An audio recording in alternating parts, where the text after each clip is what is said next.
Good evening, everyone. So today's class is about maternal pelvis. So maternal pelvis is divided into three parts. One is inlet, then cavity, then you have outlet. Okay. So there is a brim part. Which forms a boundary of inlet, and the pelvis part above the brim is known as false pelvis, and the pelvis part below the brim is known as true pelvis. So this brim is having nine different parts, starting from the pubic symphysis to the sacrum. This side 9 points and this side 9 points. So there are, one is pubic symphysis. Second is pubic crest. Third is pubic tubercle. Fourth is pectineal line. 5 is iliopubic eminence. 6 is iliopectineal line. 7 is sacroiliac joint. 8th is anterior part of ala of sacrum. 9th is sacral promontory. So now I'll show these parts on the pelvis. So this is the pelvis. So different parts are, first is pubic symphysis, second is pubic tubercle, third is pubic crest, then you have pectineal line, then you have one eminence here, that is iliopubic eminence, and another line that is known as iliopectineal line. Then you have sacroiliac joint, anterior surface of ala of sacrum, then you have sacral promontory. Okay, one more time: pubic symphysis, pubic tubercle, pubic crest, pectineal line, iliopubic eminence, iliopectineal line, then sacroiliac joint, then anterior surface of ala of sacrum, then you have sacral promontory. So these are all parts of brim of pelvis. So the pelvis which is above the brim, that is the ilium bone and the lumbar vertebrae and anterior abdominal wall, these parts totally form the false pelvis, and the part below this brim is known as true pelvis. Okay, generally the false pelvis have the growing uterus in the obstetrics. Okay, and basically the true pelvis have the pelvic organs. Coming to the inlet, first boundaries are formed by the brim boundaries. Second is plane. Plane is generally the plane of the is generally the flat surface of the inlet. Okay, next is axis. Generally the pelvis is not like this, not like straight, it is slightly curved. The anterior surface is slightly, if we keep in anatomical position, the pelvis is like this. Okay, so the axis of the pelvis is generally downwards and backwards. Okay, this is the axis of pelvis. And if you see, as the pelvis is like this, if you take the angle of inclination, generally the pelvis is inclined to one surface. If you take a flat surface, the pelvis is inclined. It is forming an angle. You can see the angle in between. This is 55 degrees. This is known as angle of inclination. Okay. So there is a point known as sacrum vertebrae becomes into the lumbar vertebrae. That is known as sacralization of lumbar vertebrae. This is known as high inclination. During this high inclination, the long axis of the uterus doesn't become the long axis of the pelvis. So there is disparity, and mostly the baby head becomes in occipito posterior position. Second is there is difficulty in internal rotation of the head, and there is difficulty in labor. That is about high inclination or because of sacralization of lumbar vertebrae. Second variety is lumbarization of sacral vertebrae. So sacral vertebrae becomes into lumbar vertebrae. It has no that significance. Okay, that is about axis and plane. Now coming to diameter. So whatever diameter if we are measuring in this way, this part, that is known as AP diameter or anterior posterior diameter, and the diameters which are measured in this way is known as transverse diameter. So first I'll tell you about the diameters. So first is AP diameters. So AP diameters are of three types. Of the inlet, I am telling about the inlet. Okay, first is anatomical conjugate. Anatomical conjugate. Second is obstetric conjugate. Obstetric conjugate. And third is diagonal conjugate. Okay, diagonal conjugate. So anatomical conjugate is also known as true conjugate, which also known as conjugate vira, and this anatomical conjugate is generally about 11 centimeter. Okay, it is about 11 centimeter. Then next is obstetric conjugate. This is easy.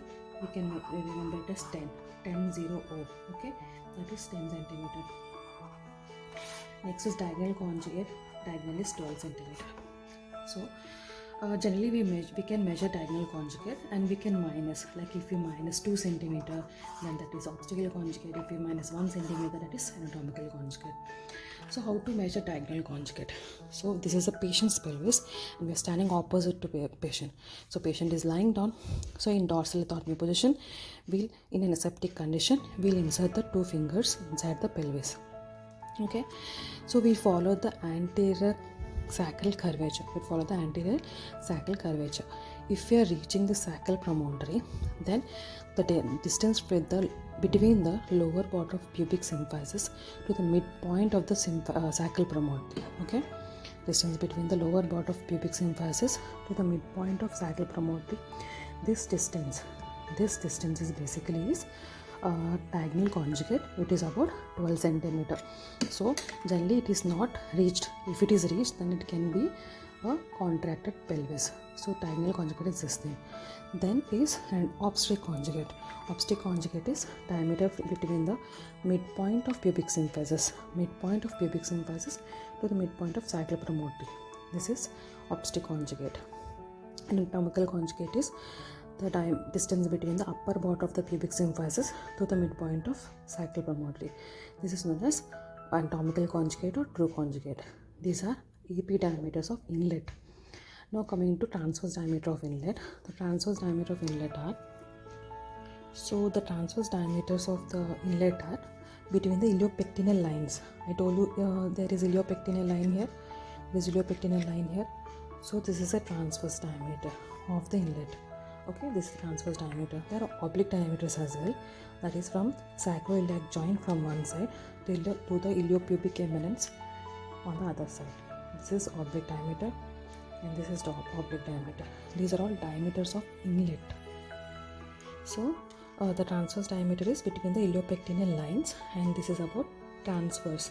So transverse T for T. So transverse T for 13. So transverse diameter between the iliopectineal lines is 13 centimeter, and the oblique diameter between the sacroiliac joint to the iliopubic eminence is 12 centimeter. Okay, there is one more diameter, that is sacrotyloid diameter. That is between the midpoint of sacral promontory to the iliopubic eminence. This one, this way. Okay, this one. So this is known as sacrotyloid diameter. Why that important is, it is generally corresponding to the biparietal diameter of fetal head. This is also 9.5, and fetal head diameter is also 9.5.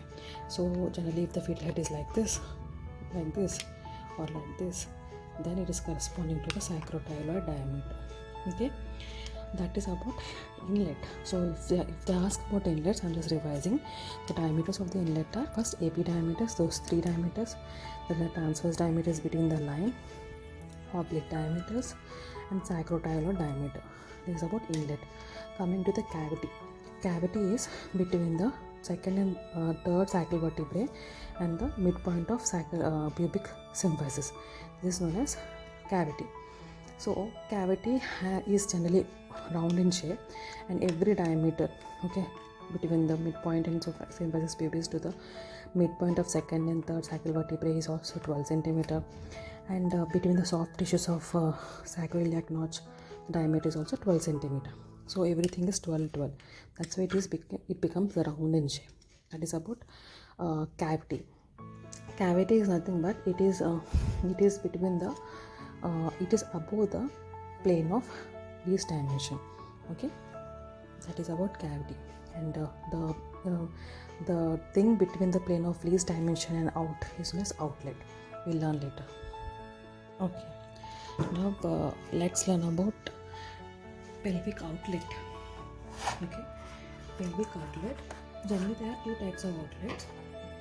One is obstetric outlet, and another is anatomical outlet. Okay, so obstetric outlet is present, and below there is anatomical outlet.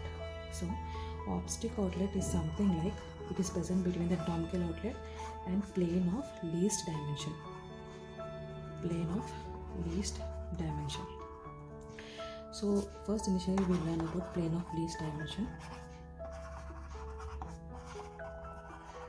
So this plane is generally, if you see, this plane is something like the subpubic angle, ischial spine, and the fifth sacral vertebrae.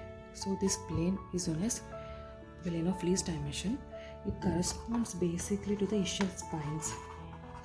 Okay, many events occur in this place. First thing is there is origin of the levator muscles. Second, as there is ischial spine, this is the point where there will be pudendal nerve analgesia. Third thing, internal rotation of the head occurs on this side. Fourth thing is there is pelvic curve axis becomes straight from here. Okay, pelvic curve will become straight from this point. Okay, so obstetric outlet has these points as boundaries. So spines, subpubic area, ischial spines, and fifth sacral vertebrae. So diameters are, so the AP diameters are like this, that is from the subpubic angle to the fifth sacral vertebrae. Okay, it's about 11, whereas the transverse diameter is bispinous diameter, it is 10.5. Okay, it is 10.5. It is posterior sagittal diameter that corresponds to the midpoint of sacral promontory to the transverse diameter, that is bispinous diameter. It's about 5 centimeter. Okay, this is about obstetric outlet. The below the obstetric outlet is anatomical outlet. Anatomical outlet is formed by the below pubic symphysis, pubic eminences, ischial tuberosity on this side, pubic eminences and ischial tuberosity on this side. Then you have coccyx. Okay, coccyx. This is the plane of anatomical outlet. Okay, and generally the diameters corresponds to the bituberous diameter. Okay, even the sacrotuberous ligament also comes in as a boundary. So basically this bituberous or intertuberous diameter is generally 6 centimeter. It's generally 6 centimeter. 2 centimeter away outside, it is generally 6 centimeter. By clinically we can place 4 knuckles. And if it does not correspond, then that is good diameter. If it is corresponding, then that is narrow diameter of the outlet. Okay, even this is a transverse diameter, and anterior posterior diameters are also present.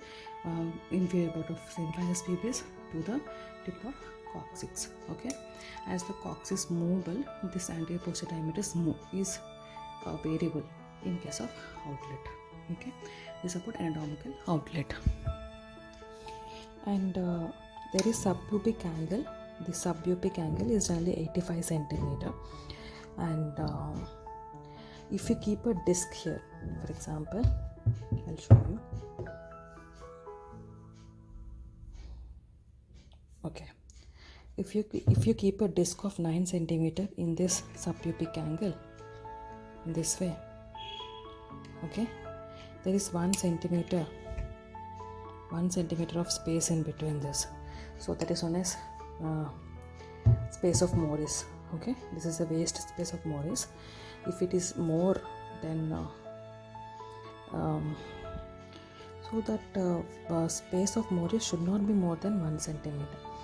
Okay, now coming to mid pelvic plane or mid pelvis. Okay, it is generally correspond to the plane of least dimension, where there is inferior bot of symphysis pubis, ischial spines, and fifth sacral vertebrae.